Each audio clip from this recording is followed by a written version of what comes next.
News insight supported by उपकार चक्की fresh आटा खाएर त हेर्नुहोस्। प्लम्बर पाइप्स र फिटिङ टिकिरहन्छ चलिरहन्छ। स्वास्थ्य र शक्तिको लागि उपकार हनी।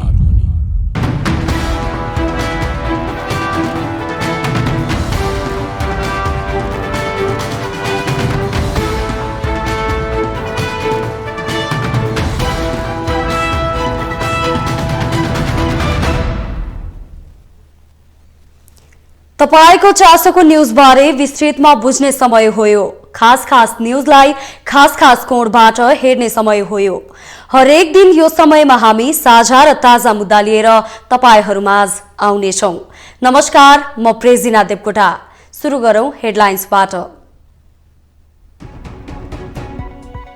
आफ्नो स्वार्थ मिल्नेसँग राष्ट्रपति निर्वाचनमा सहकारी गर्ने माओवादीको निष्कर्ष। पुस 10 गतेको अवस्था बदलिएको माओवादी पदाधिकारी बैठकको निर्णय।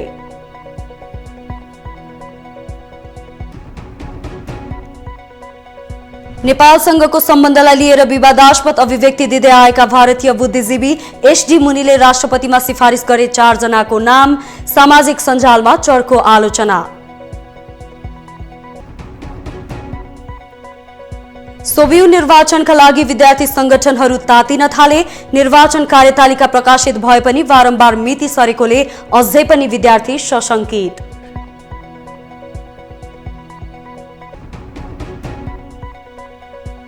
स्पट फिक्सिङमा संलग्न 5 जना विरुद्ध काठमाडौँ जिल्ला अदालतमा मुद्दा दायर। 3 वर्ष कैद र 50,000 जरिवाना माग।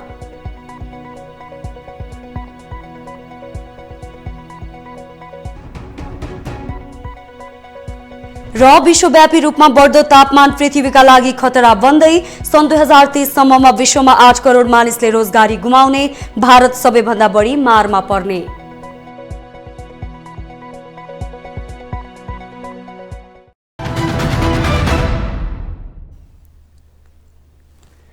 राष्ट्रपतिको उम्मेद्वार माओवादीको पदाधिकारी बैठकले पुस 10 मा एमालेसँग भएको सत्ता साझेदारीको परिस्थिति बदलिएको भन्दै आफ्ना स्वार्थ मिल्नेसँग राष्ट्रपतिमा सहकार्य गर्ने निष्कर्ष निकालेको छ।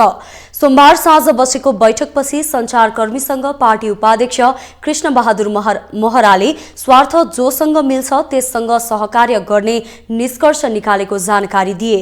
राष्ट्रपतिको निर्वाचनमा नेपाली कांग्रेसलाई समेटेर लैजानुपर्ने धारणा राख्दै आएका दाहालले सोमबार पदाधिकारी बैठकमा सहभागी हुन अघि नेकपा एकीकृत समाजवादीका अध्यक्ष माधव कुमार नेपालसँग भेटेका थिए। सिंहदरबारमा भएको करिब 1 घण्टा लामो भेटमा भएको कुरा सार्वजनिक भएको छैन।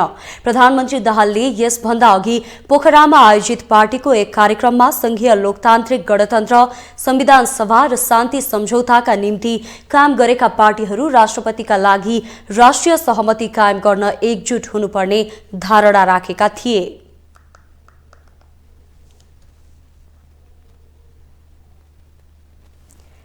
पछिल्लो समय राष्ट्रपति पदका लागि दलहरूबीच रस्साकसी चलिरहेको छ।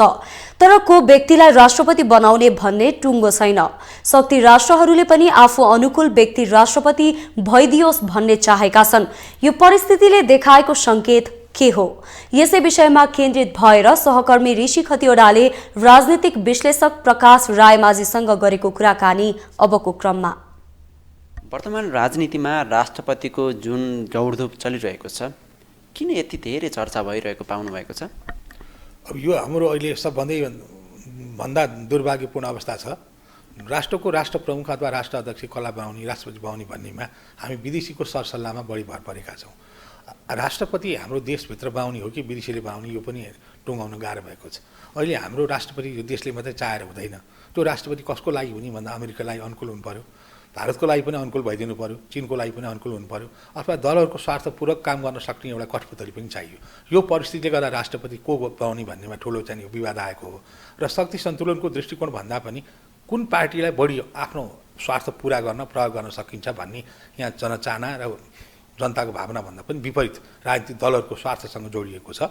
त्यसैले मलाई लाग्छ एमाले आफ्नो जसरी पनि अडान पछाडि हट्ने पक्ष देखिँदैन, किनभने उनीहरूलाई पनि त्यो राष्ट्रपतिको पदीय दायित्वभित्र आफ्ना धेरै कामहरू गराउनु पर्ने हुन्छ।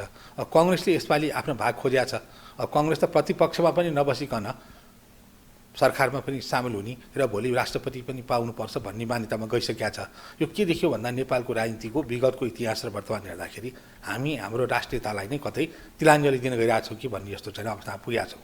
हाम्रो देशमा गणतान्त्रिक लोकतन्त्र आएको छ, तर राष्ट्रपति को बनाउने भनेर हामी कहिले लैनचौरमा वार्ता गर्न पुग्छौँ, कहिले भारतबाट विदेश सचिव आउँछन्, कहिले अमेरिकाका चाहिँ उपविदेश मन्त्री आउँछन्। यसरी विदेशीहरूले एकपछि अर्को हाम्रो राष्ट्रपति बनाउन सल्लाह दिने र उनीहरूको चाहिँ दबाब पर्न थालेपछि हाम्रो प्रजातन्त्र लोकतन्त्र प्रजातान्त्रिक प्रणालीको नाउँमा हाम्रो जस्तो स्वाधीन मुलुक हाम्रा पूर्वजहरूले राखेको यो चोखो पावन भूमि कतै बिटुलो हुन लाग्यो कि भन्ने सबभन्दा चिन्ता र चासो चाहिँ आज आम नेपालीमा त्यो देखा परेको छ।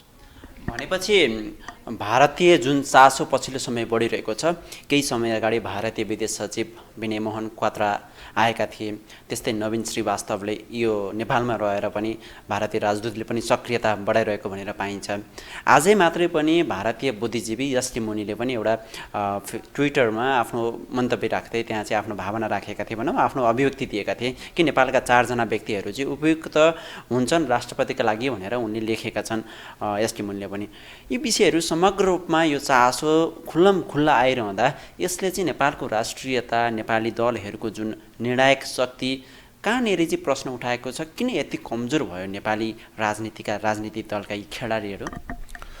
पहिलो कुरो त हाम्रो राजनीतिक दलका खेलाडीहरू किन कमजोर भन्दा 12 बुँदे समझदारीपछि हाम्रो अधिकारलाई दिल्लीमा बुझायौँ र हाम्रो आन्तरिक शक्तिहरूलाई समन्वय गर्न नसकेर हामी पराधीन बन्दै विदेशीहरूको चाहिँ क्रीडास्थल बनाउन हामी नै लागेका हौँ।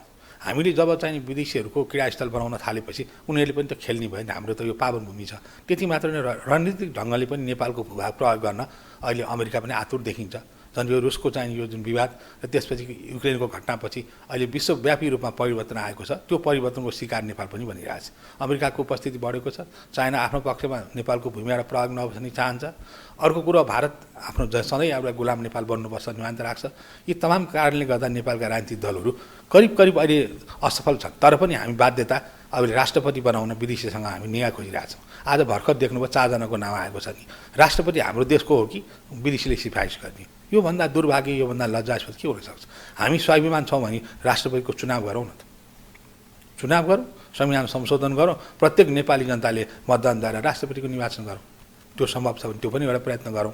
अन्यथा राष्ट्रिय सहमतिको आधारमा जान सकिन्छ भने त्यो विकल्प पनि खोजौँ। तर यसरी हामी विदेशीलाई गुहार्दै राजनीतिक दलहरूले एउटा राष्ट्रपति आफ्नो देशभित्र बनाउन जनताले दिएको अधिकारलाई पनि प्रयोग गर्न नसकेर हामी विदेशीको क्रीडास्थल बनाउँदै विदेशीलाई चाहिँ हामी गुहार्दै सधैँ चाहिँ यसरी हिँड्छौँ भने योभन्दा लज्जास्पद कुरो के हुन्छ? हाम्रा पिँढीहरूले हामीलाई थोक्छन्, भविष्यले त हाम्रो अधिकार छ। यो अवस्थामा देशलाई पुर्याएका छौँ।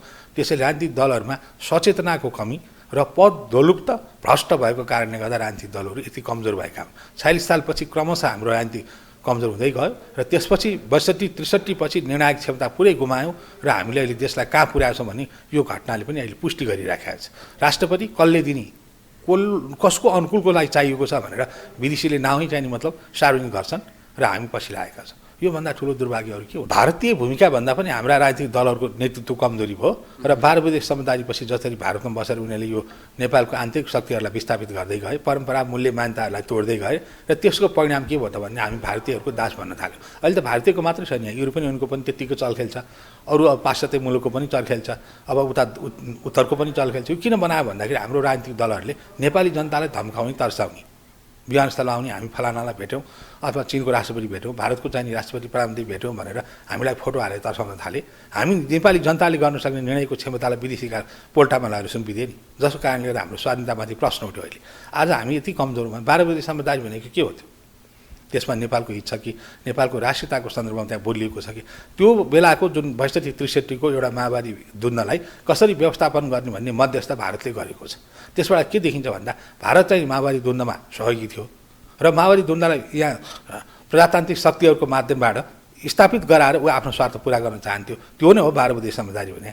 त्यही समझदारीलाई फेरि बिउताएर हामी चाहिँ नेपालको राष्ट्रियतालाई चुनौती दिन्छौँ भने यो कस्तो प्रजातन्त्र हो? यो प्रचण्डीहरूले नबुझ्या हो कि अथवा नेपाली जनताले धोका दिया हो? यो सबभन्दा गम्भीर प्रश्न चाहिँ अहिले उठिरहेको छ।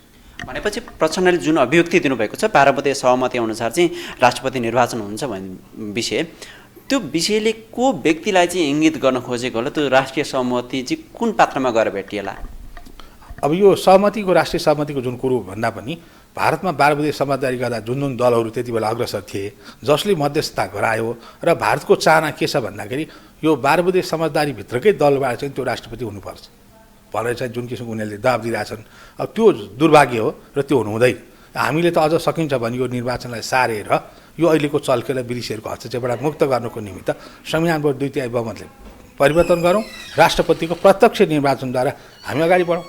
मलाई चाहिँ यो लाग्दछ जसले गर्दा नेपालीको शिर ठाडो होस् र राष्ट्रियतामाथि आँच नपुगोस्। हामीसँग यति शक्तिशाली सार्वभौम संसद छ, निर्णय लिने ठाउँ छ, मतदान हुन सक्ने निर्वाचन प्रणाली छ, तैपनि दलहरू चाहिँ विदेशीको इसारामा अहिले पनि राष्ट्रपति नियुक्तका लागि भनेर पालो कोरिरहेका छन्, पर्खिरहेका छन्। को देशले के भन्छ भनेर कोरिरहेका छन्। त्यसो भए वर्तमान सन्दर्भमा वर्तमान समयमा होइन त अब यही देखियो नि त अहिले विदेशीहरूको आशीर्वादले मात्रै राष्ट्रपति बन्न पाइँदो रहेछ। विदेशीहरूले जुराइदिएपछि मात्रै प्रधानमन्त्रीको चाहिँ समर्थन जुड्दो रहेछ। विदेशीले बाँझेपछि मन्त्री प्रधानमन्त्री आदि इत्यादि संवैधानिक नियुक्तिहरू हुँदो रहेछ। यो कुरो त विगतबाट हामीले पुष्टि गर्दै आएका छौँ नि त। हामीले त्यो अधिकार कहाँ लगेर सुम्प्यौँ भन्दा विदेशीलाई सुम्प्यौँ। हाम्रो गल्ती हो नि, हाम्रो कमजोरी हो नि त। विदेशीलाई किन गाली गर्ने? हाम्रो घरमा हामी आगो लगाएर खरानीको व्यापार गर्न गएपछि परिणाम के हुन्छ? आजको स्थिति आएको छ। प्रचण्डले यो प्रधानमन्त्री भएर जुन बिहान अभिव्यक्ति गर्नु भएको छ मलाई त दुःख लागेको छ। एउटा स्वाधीन देशको प्रधानमन्त्रीले 12 बुँदे समझदारी भने के हो? अमूर्त छ त्यो। 12 बुँदे समझदारी सार्वजनिक गर्नु पऱ्यो नि त। के भएको थियो? हामीले 1950 को सन्धि विरोध गर्ने, भारतमा सुरुङ युद्ध गर्छौँ, नेपालको स्वाधीनतालाई अस्तित्व गर्यो भने उहाँहरूले भन्ने अहिले 12 बुँदे समझदारीको नाममा नेपालको राष्ट्रियतालाई तहस गर्ने त्यो कसरी स्वीकार्य हुन्छ? भारतीय चाहिँ हाम्रो दबाब कहिलेसम्म सहने? भारतले हामीलाई सधैँ गुलाम बनाएको, सधैँ हामी गुलाम बन्ने? अझ अमेरिकाको हामी गुलाम बन्ने होइन नि। हामी त वीर पुर्खाहरूले जोडेको पावन भूमि हो। हामी त बरु दुःख सुख चाहिँ सिस्नो र चाहिँ झुँडो खाएर पनि हाम्रो स्वाधीनता हामीलाई चाहिँ महत्त्व छ, हाम्रो राष्ट्रको हामीलाई गौरव छ नि। हामी त स्वतन्त्र स्वाभिमान सार्वजनिक सत्ता सम्पन्न राष्ट्र चाहिन्छ भन्ने मान्यता राख्ने नेपालीहरू। त्यसैले नेपालीहरूले यस्ता खालका जुन वितण्डा मचाउने नेताहरूदेखि सावधानी भएनन् भने कतै नेपालको अस्तित्व नै लगेर विदेशीलाई अब अहिले भारतको पनि चाहना सायद हुनसक्छ रक्षा र परराष्ट्र चाहिँ उसले बुझाउने हो कि नेपालीहरूले जसले नेपालको हित गर्थ्यो र राष्ट्रियतालाई समर्थन गर्थ्यो त्यो कहिले पनि कसैसँग झुक्दैन थियो। त्यो संस्था थियो र त्यो संस्थामा आउने पात्रहरू के भयो भन्न सकिँदैन। तर त्यो संस्था चाहिँ एउटा राष्ट्रको लागि धरोहरको रूपमा आएको। अब त्यो संस्थालाई विस्थापित गरिदिएपछि त सबैले खेल्न पाउने क्रीडास्थल बन्यो। अहिले मुलुकको दुर्भाग्य के भने हामी परम्परागत शक्तिलाई फाल्दियौँ। हामीले त्यसपछिका परम्परा मूल्य मान्यताहरू सबै भत्काइदियौँ। हामी नयाँ संरचना खडा गर्ने नाममा नेपालको राष्ट्रियतालाई लगेर विदेशीको बन्दकी बनाएका छौँ। अहिले 12 बुँदे समझदारी भनेको के हो त्यो मैले पनि बुझेको छैन। अब त्यही आधारमा हामी अगाडि बढ्दै गयो भने अर्को 80 सालमा फेरि सम्झौता होला। त्यो सम्झौतामा भारतलाई चाहिँ नेपालको चाहिँ कति भूभागहरू दिनुपर्ने, जलस्रोत दिनुपर्ने, अथवा चाहिँ नागरिकता दिनुपर्ने, अथवा के छ नेपालको बुझाउनु पर्ने कुरो यी सबै बुझाउने होला। त्यो कुरो मान्दै जाने भयो भने यस्ता प्रचण्ड जस्ता प्रधानमन्त्री त फेरि भोलि कति पात्र आउँछन् अनि देशले कहिलेसम्म त्यो मूल्य चुकाउने? त्यसैले वर्तमान सम्बन्धमा म त नेपाली जनतासँग के निवेदन गर्न चाहन्छु भने हामी यति आत्मबल कमजोर भयौँ, यति हामी चाहिँ यो दास भयौँ, यिनै नेताले भनेका भरमा राष्ट्रियता टिक्छ भन्ने भ्रममा पऱ्यो भने आज नेपालको राष्ट्रियताको अपमूल्यन भइरहेछ। हामी विदेशमा भनेपछि अब आउने संसदमा अथवा अहिले चलेको संसदमा हिजोका दिनमा जति विवादित रहेका मिलेनियम च्यालेन्ज कर्पोरेसन अथवा अग्निपथ अथवा चीनका कुनै ओन बेल्ट ओन रोडका कुराहरू जस्ता विभिन्न विवादास्पद जुन नेपालमा परियोजना लागू गर्ने कुनै एउटा पक्ष अझै त्योभन्दा नि गम्भीर नेपालभित्र कुनै परियोजना लागू गर्नका लागि तयार छ, हुँदैछ र त्यसका लागि आजकै दिनदेखि राष्ट्रपतिमा आफू अनुकूलको पात्र त्यहाँ लगेर राख्दैछ भन्ने अहिले आकलन गर्न सकिन्छ। एकदम अब आकलन मात्र होइन, भइसक्यो। यदि हामीले विलम्ब गऱ्यौँ भने त भोलि नेपालको प्रधानमन्त्री रबर स्ट्याम्प बन्ने, विदेशीले जे भन्छन् त्यो मान्ने अवस्थामा पुगिसकेका छन्। भोलि यहाँको संसद पनि त्यही देख्यो। त्यो 2/3 भने पनि जे भने पनि अथवा चाहिँ यो 100% भने पनि यहाँ विदेशीको डिजाइन न छ। विदेशीको डिजाइनमा चल्न थालेपछि हाम्रो परिणाम के हुन्छ? त्यसैले आज प्रत्येक नेपालीले हिजो हामीले भोट दिँदा गल्ती गऱ्यौँ कि अथवा भोलि चाहिँ फेरि हामी त्योभन्दा ठुलो गल्ती गर्दैछौँ भने आत्मसमीक्षा गर्नु परिरहेका छन्। राजनीतिक दलका नेताहरूलाई पनि त कमसेकम धिक्कार लाग्नुपर्ने हो नि।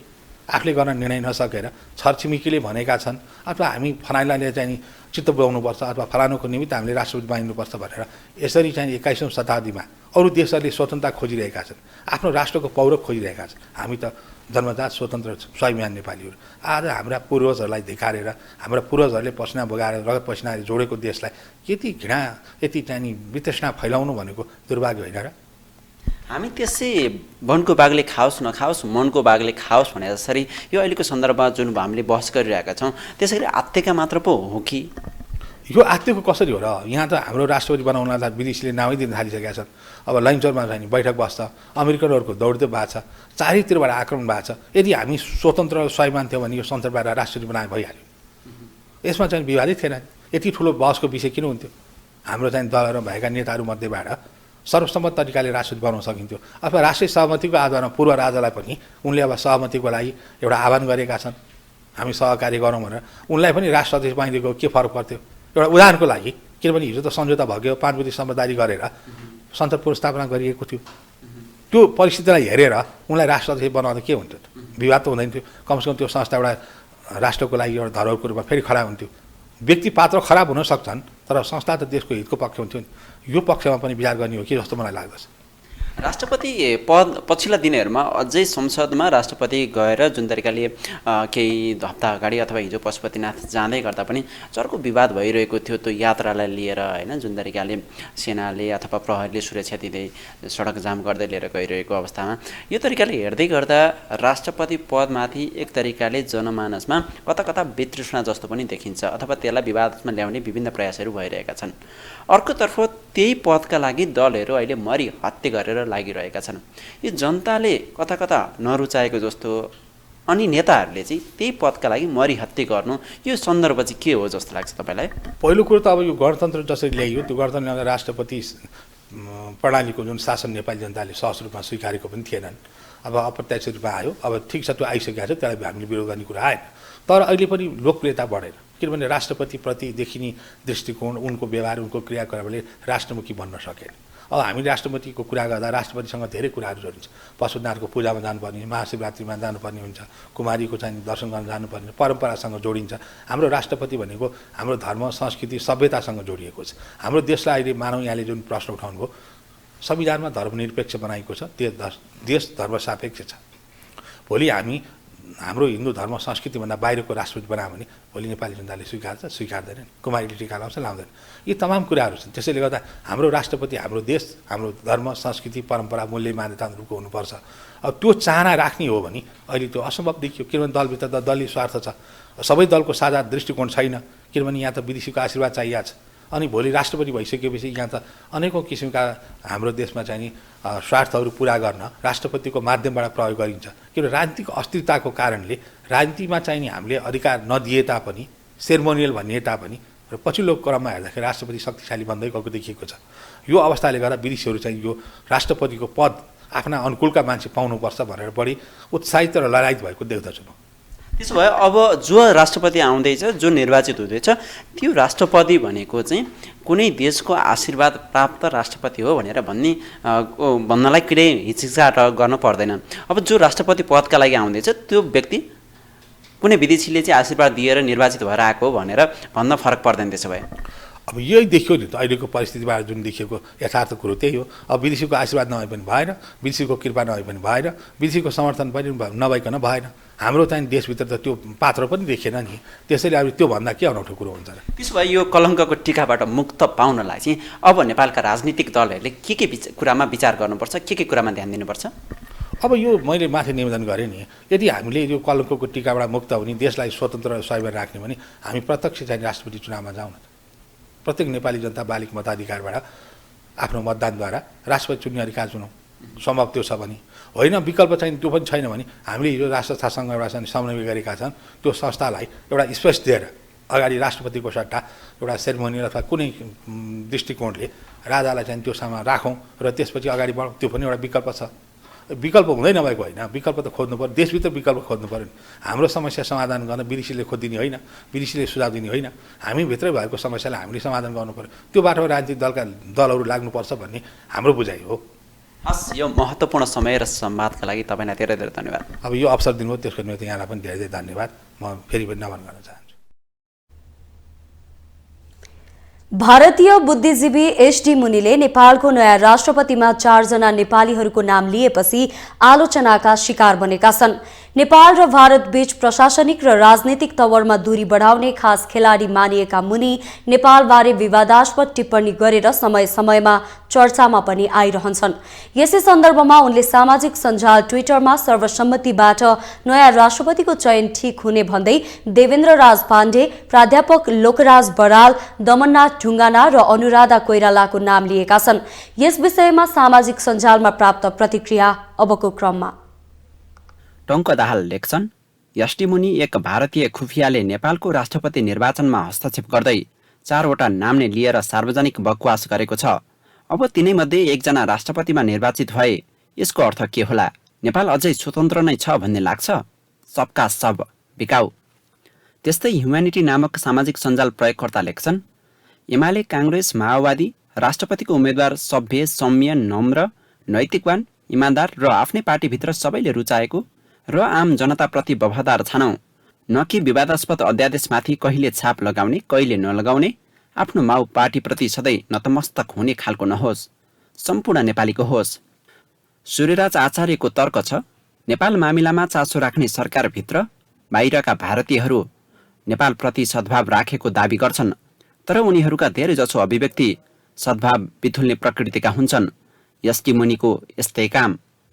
विनय साक्य भन्छन्, हैट कस्तो सुन्नु परेको, आफ्नो देशको राष्ट्रपति छान्न पनि विदेशीले सुझाउनु पर्ने, पानी मरुवा भएछ कि क्या हो भनेर कङ्ग्रेसलाई सुन्न थालेछन् च्यापसलमा। ह्यासट्याग कङ्ग्रेसको गफ, ह्यासट्याग राजनीति, ह्यासट्याग लाजनीति, ह्यासट्याग वाक्क दिक्क हाक्क थुक्क। शरद शर्मा लेख्छन्, भारतीय नागरिक प्रोफेसर यष्टि मुनिले नेपालको नयाँ राष्ट्रपति उम्मेद्वारको नाम सिफारिस गर्न थालिसके। नगरोस् पनि किन? उनीको जोड बलले गर्दा नेपालमा गणतन्त्र आएको हो। नेपालको राष्ट्रपतिको नाम सिफारिस गर्ने अधिकार त उनलाई दिनै पर्यो नि। त्यस्तै प्रकाश श्रेष्ठको बुझाइ भने यस्तो छ, भारतीय गुप्तचर रहका नेपाली एजेन्ट भनेर सबैभन्दा धेरै आलोचना र गाली खाने उनी बाबुराम भट्टराईलाई केपी ओलीको प्रस्ताव र प्रचण्डजीको समर्थनमा राष्ट्रिय सहमतिको राष्ट्रपतिको उम्मेद्वार बनाउने चर्चा सुनिन थाल्यो। शेरबहादुर र क्वात्राको पनि मौन समर्थन हुने प्रबल सम्भावना छ है। नेपाली सेनाको 260औं सेना दिवसको अवसरमा नेपाली सेनाको मानार्थ महारथीको दर्जा पाएका 4 जना भारतीय पूर्व सेनाध्यक्ष नेपाल आए। 3 दिने नेपाल बसाइमा उनीहरूले पशुपतिनाथ, मुक्तिनाथ लगायतका स्थानको भ्रमण गरे। उनीहरूको यो यात्रा विशुद्ध रूपमा दुई मुलुकका सेनासँगको सम्बन्ध र समन्वयमा केन्द्रित थियो, तर विशिष्ट भारतीय व्यक्तिहरूको आगमनमा शंका गर्ने बानी परिसकेको धेरै नेपालीका लागि भने यो अझै कौतूहलताको विषय बनेको छ। एक रिपोर्ट। नेपाली सेना दिवसको उपलक्ष्यमा भारतीय सेनाका अवकाश प्राप्त सेना अध्यक्ष तथा नेपाली सेनाका मानार्थ महारथीहरू विश्वनाथ शर्मा, जोगिन्दर जसवन्त सिंह, दीपक कुमार, दलवीर सिंह नेपाल आएका थिए। निम्तो दिएका 12 मध्ये नेपाल आउने पक्का भएका 5 पूर्व सेना अध्यक्ष आउने भनिए पनि मनोज मुकुन्द नरवणे भने आएनन्। उनीहरूले 3 दिने बसाइमा सेना दिवसको अवसरमा आयोजित कार्यक्रम लगायत सैनिक मुख्यालयमा नेपालका पूर्व प्रधान सेनापतिहरू र वर्तमान प्रधान सेनापति बीच औपचारिक छलफल चिफ कन्क्लेभमा सहभागिता जनाएका थिए। प्रधान सेनापतिज्यूले चिफ्स कन्क्लेभ समेत आयोजना गर्ने हिसाबले उहाँहरूलाई आमन्त्रण गर्नुभएको हो र हामीले निम्तो गरेका भारतीय स्थल सेनाध्यक्षज्यू लगायत अवकाश प्राप्त स्थल सेनाध्यक्षज्यूहरू मध्ये 4 जना यो समारोहमा सहभागी हुन आउनुभएको थियो। भारतीय सैन्य अतिथिहरूले आफ्नो नेपाल भ्रमणलाई तीर्थाटनको रूपमा पनि लिएका थिए। 3 दिने बसाइमा उनीहरूले शिवरात्रिका दिन पशुपतिनाथको दर्शन गरेका थिए भने 7 गते मुक्तिनाथ पुगेका थिए। साथै उनीहरू सगरमाथाको बेस क्याम्पसम्म पनि पुगेका थिए। उनीहरूको यो भ्रमणलाई विशुद्ध सद्भावपूर्ण रूपमा लिनुपर्ने नेपाली सेनाको आग्रह छ। मित्रवत सम्बन्ध भएका मानार्थ महारथी को रूपमा समेत सम्मानित हुनुभएकाहरू समेत पूर्व सेनाध्यक्षहरूको नेपाल भ्रमण हो। नेपाल भ्रमणमा पनि खास गरेर नेपाली सेनाको मानार्थ महारथीको रूपमा र भारतीय सेना छिमेकी देशको सेनाको पूर्व सेनाध्यक्षको रूपमा उहाँहरूले चाहिँ नेपाली सेनाको र प्रधान सेनापतिज्यूको निमन्त्रणामा नेपालको भ्रमण गर्नुभएको हो। यसरी हुने भारतीय पूर्व सेना अध्यक्षहरूको भ्रमणलाई नेपाली सेना र भारतीय सेना बीच रहेको सम्बन्धमा अझै टेवा पुग्ने देखिन्छ। नेपाली सेना र भारतीय सेना अध्यक्ष बीच अरू देशमा नभएको अभ्यास छ।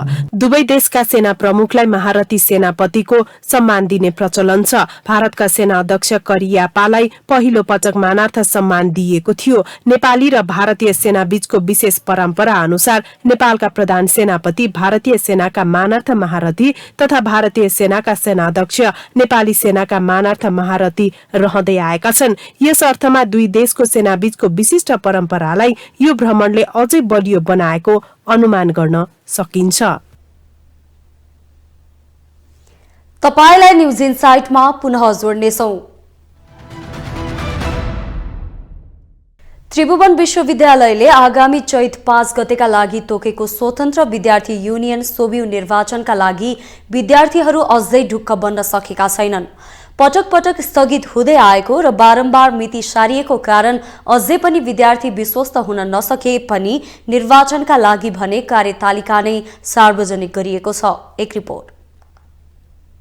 यसअघि पटक पटक मिति सारिएको सोबिउ निर्वाचन त्रिभुवन विश्वविद्यालय त्रिवीको प्रावधान अनुसार हरेक 2 वर्षमा गरिनुपर्छ।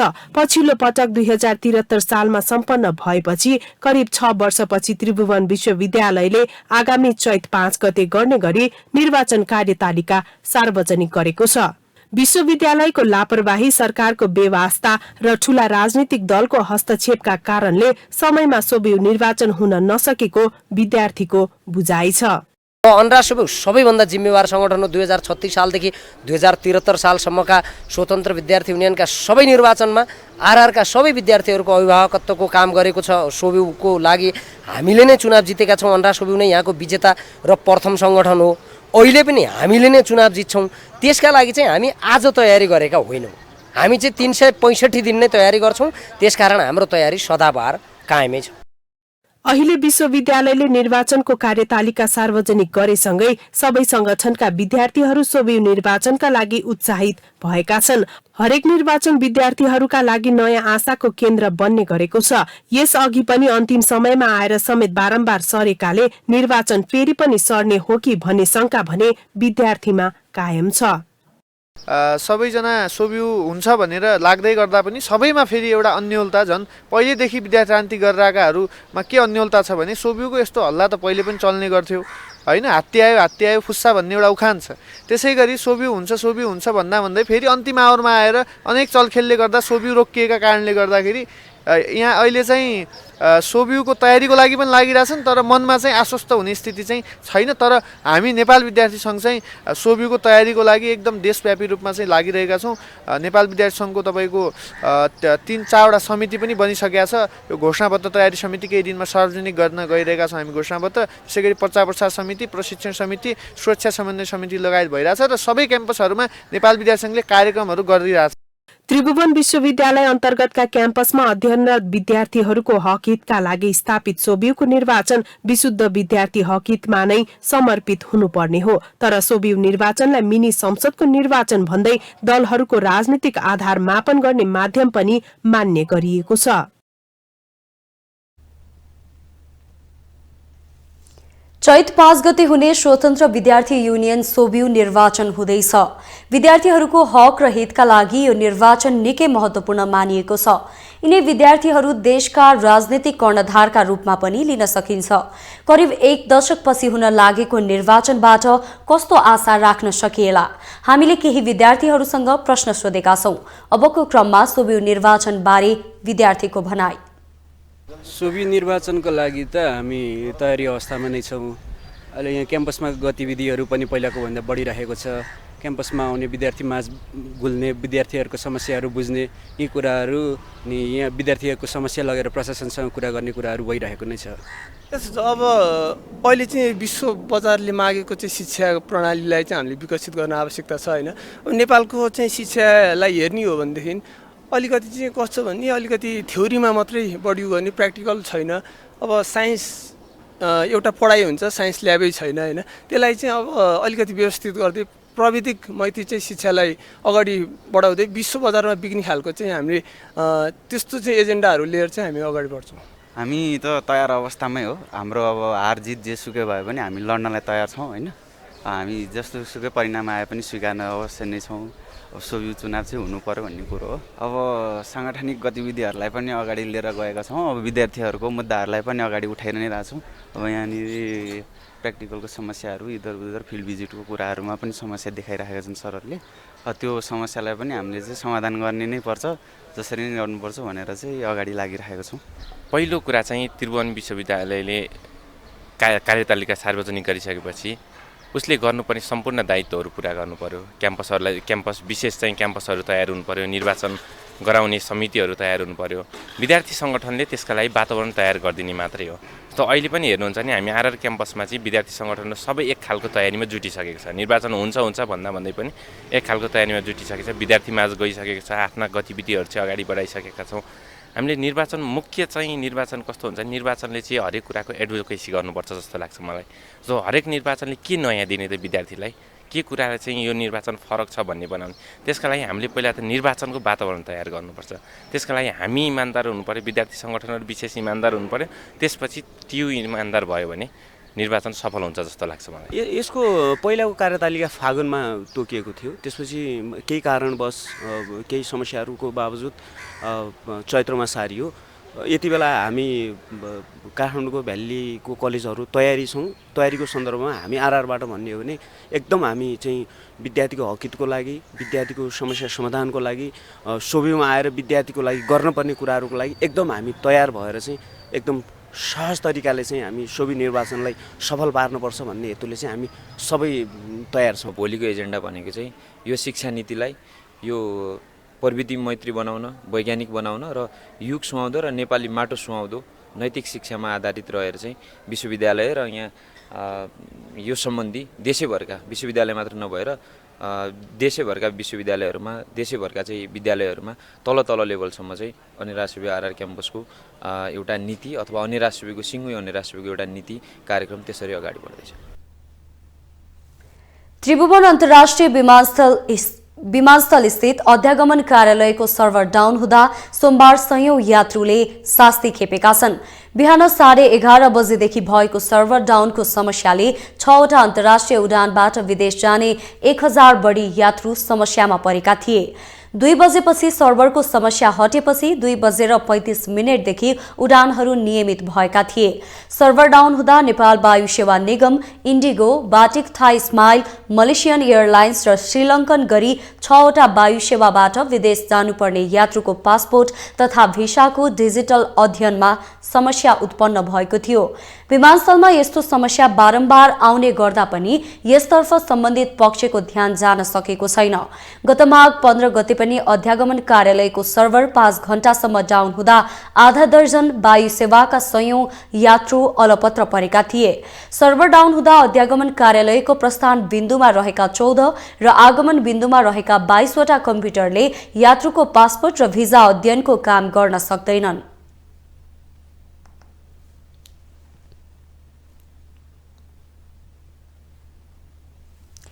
सरकारले गुण एयरलाइन्सको विमानहरूको उडानमा रोक लगाएको छ। सरकारको यो निर्णयसँगै गुणका 7वटै विमानले सोमबारदेखि नै नेपाली आकाशमा उडान भर्न पाएनन्।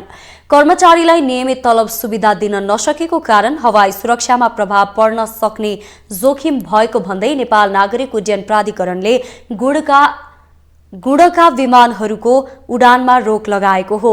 उड्डयन प्राधिकरणले आर्थिक संकटबाट गुज्रिरहेको कम्पनीले सेवा दिँदा कर्मचारीको मनोविज्ञानमा असर पर्ने भएकोले उडान बन्द गरिएको जनाएको छ। सिमरिक एयरलाइन्सका विमानहरू किनेर गुण एयरलाइन्सले हवाई सेवा आरम्भ गरेको हो।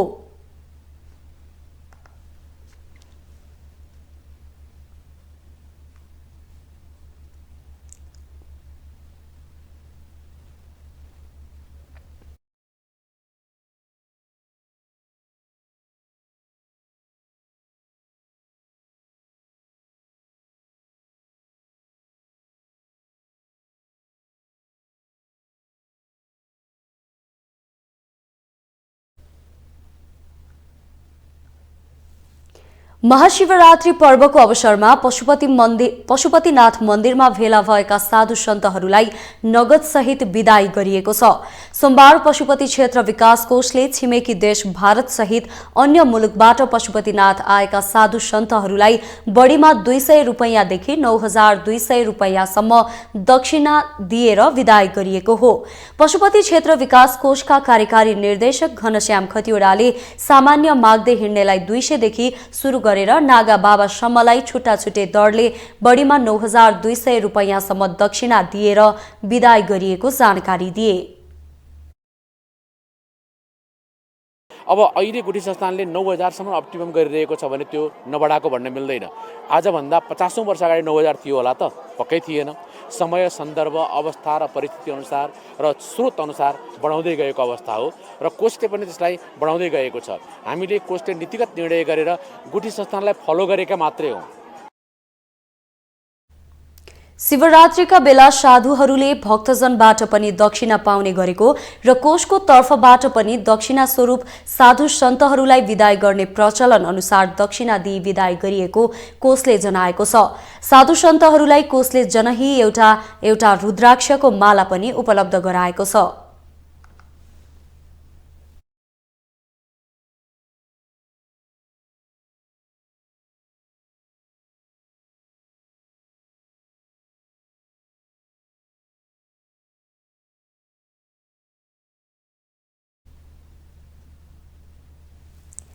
अहिले धेरै जसो स्थानीय तहहरू स्थानीयवासीको बृहत्तर हितका लागि समर्पित छन्। आफ्ना पालिकावासीको लागि उनीहरूले धेरै अर्थमा लाभकारी योजनाहरू अघि सारेका छन्। खेल्ने घुम्ने र रमाउने ठाउँको अभावमा अहिले हरेक उमेर समूहका मानिसहरू घरभित्रै खुम्सनु पर्ने अवस्था विद्यमान छ। यही अवस्थालाई मध्यनजर गर्दै म्याग्दीको मंगला गाउँपालिकाले एउटा प्रशंसनीय कार्य गरेको छ। म्याग्दीबाट सहकर्मी हरिकृष्ण गौतमले तयार पारेको यो रिपोर्ट हेरौं। स्वच्छ र बाहिरी वातावरणमा खेल्न पाउनु मनोसामाजिक शिक्षाको अभिन्न अंग भएकाले पश्चिमी म्याग्दीको मंगला गाउँपालिकाले निशुल्क जग्गा सहित स्रोत जुटाएर आकर्षक पार्क बनाएको छ, जसमा सबै उमेर समूहका व्यक्ति रमाउन र खेल्न सक्छन्। व्यापारिक केन्द्रको रूपमा उदाउँदै गरेको गाउँपालिकाको केन्द्र बाबियाचौर बजार र म्याग्दी नदी नजिकै निर्माण गरिएको मंगला इन्द्रेणी पार्क आइतबारदेखि सञ्चालनमा आएको छ। बाबियाचौर स्थायी घर भई अहिले काठमाडौँ बस्दै आएका क्या इन्द्रबहादुर अधिकारीले झण्डै 4 रोपनी जग्गा निशुल्क रूपमा उपलब्ध गराएपछि त्यसमा गाउँपालिका र मंगला युवा क्लबको सहयोगमा 10 आना जग्गा खरिद गरेर पार्क निर्माण गरिएको हो। नयाँ जेनेरेसनले पक्कै पनि थाहा पाउनु छैन। त्यो लगायत धेरै चिजहरू अहिले लोपोन्मुख हुने अवस्थामा छ। त्यसो भएर त्यस्तो चिजहरूको जगेर्ना पनि गर्नुपर्छ। हाम्रो भाषा, हाम्रा वेशभूषा, हाम्रा कल्चरल कुराहरूदेखि लिएर त्यसलाई पनि सङ्ग्रह गरेर यो त भावी दिनमा एउटा आम्दानीको हिसाबले पनि एउटा महत्त्वपूर्ण एउटा भूमिका खेल्नेछ भन्ने उद्देश्यका साथ यो मङ्गला इन्द्रेणी पार्क अनि मङ्गला खण्ड सङ्ग्रहालय निर्माण भएको। बालबालिकाको शारीरिक, मानसिक र सामाजिक विकासमा खेलकुदको भूमिका अपरिहार्य छ, जसलाई पार्कले पूरा गर्ने अपेक्षा गरिएको छ। यस्तै बाबियाचौरमा रहेका ज्येष्ठ नागरिकले समेत सहज रूपमा समय बिताउनका लागि पार्क रोजाइमा पर्ने देखिन्छ। झन्डै 4 रोपनी जग्गा उहाँले निशुल्क दान गर्नुभयो र अहिले मंगला गाउँपालिकाको लगानीमा तपाईँ हामीले देखिराखेका छौँ यो भौतिक संरचनाहरू निर्माण भइराखेका छन्। यो हाम्रो मंगला इन्द्रेणी पार्क साथै खड्गनन्द सङ्ग्रहालय यो निर्माणाधीन अवधिमै छ, निर्माणीन अवस्थामै छ। किनभने हामीले यसमा अझै विभिन्न संरचनाहरू थप गर्नुपर्ने छ। यो हाम्रो निर्माणीन अवस्थामै छ। बालबालिकाको विद्युतीय उपकरणमा आकर्षण बढिरहेको अवस्थामा पार्क बनेपछि अभिभावक समेत निकै उत्साहित छन् र आशावादी छन्। मोबाइल तथा टिभीमा झुन्डिरहने बालबालिकालाई पार्कले आकर्षित गर्ने स्थानीय अभिभावकको विश्वास छ।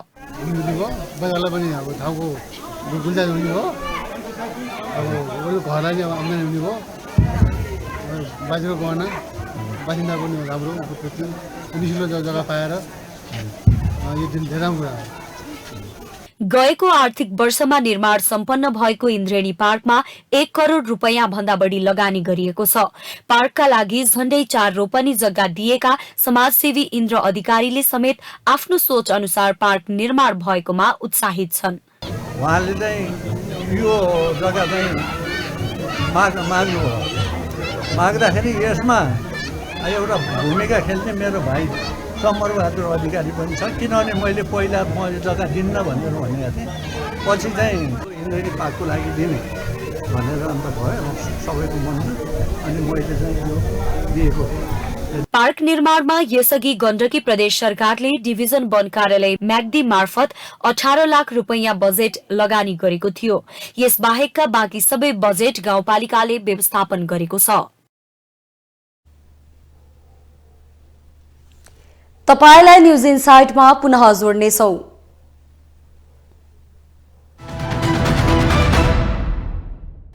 आफ्नै आँखा अगाडिका फलामका बारहरू पग्लिए कस्तो होला? सडकमा बिछ्याइएको अलकत्रा पग्लियो र झोल भएर बग्यो भने के होला? विज्ञानमा आधारित चलचित्रका झैं दृश्य हाम्रो आँखा अगाडि देखिन थाल्यो भने मानिसको अवस्था के होला? तर पृथ्वीका लागि नयाँ खतरा बनेको यो अवस्था आउन नसक्ला भन्ने अवस्था रहेन। अब धरती अर्थात् पृथ्वी यसरी तातिँदै जान थालेको छ, जसले भाइरस र भूकम्पसँग जुधिरहेको मानिसले अर्को अकल्पनीय तापक्रमको महसुस गर्नुपर्ने सम्भावना नजिकितो छ। एक रिपोर्ट। कसरी बढ्दैछ विश्वमा तापमान? विश्वको तापमान निरन्तर बढिरहेको छ।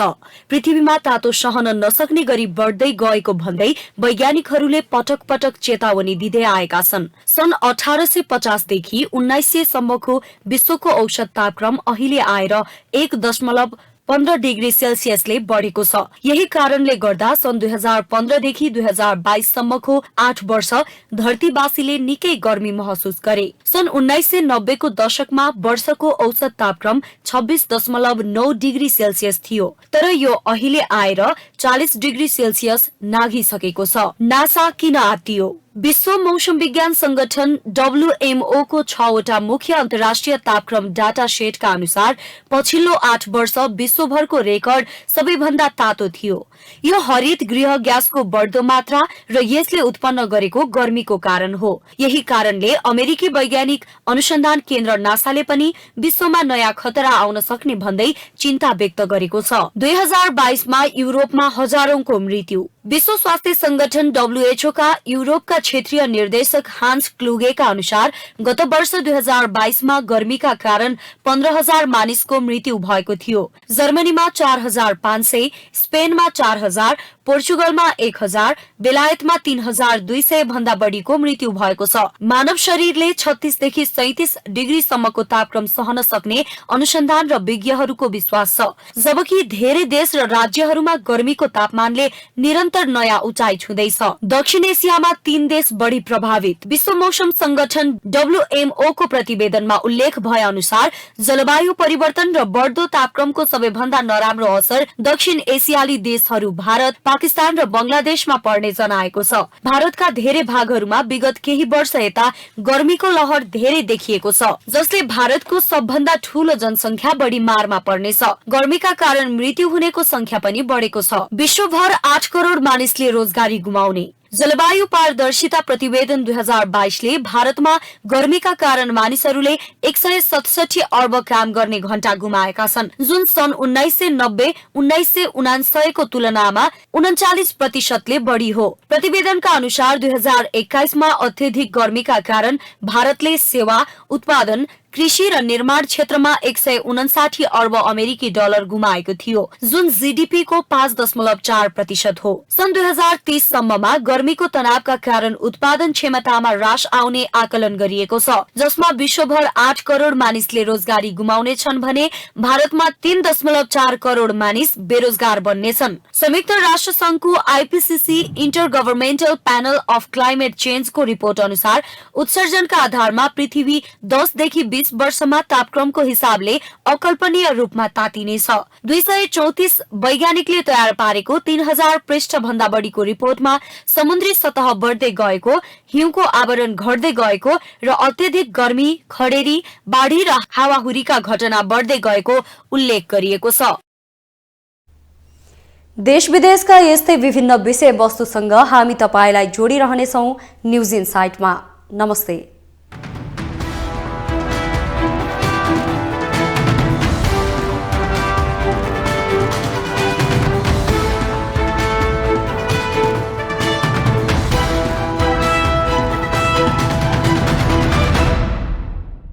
न्युज इनसाइट सपोर्टेड बाई उपकार चक्की फ्रेस आटा खाएर त हेर्नुहोस्। कम्बर पाइप्स र फिटिङ टिकिरहन्छ चलिरहन्छ। स्वास्थ्य र शक्तिको लागि उपकार हनी।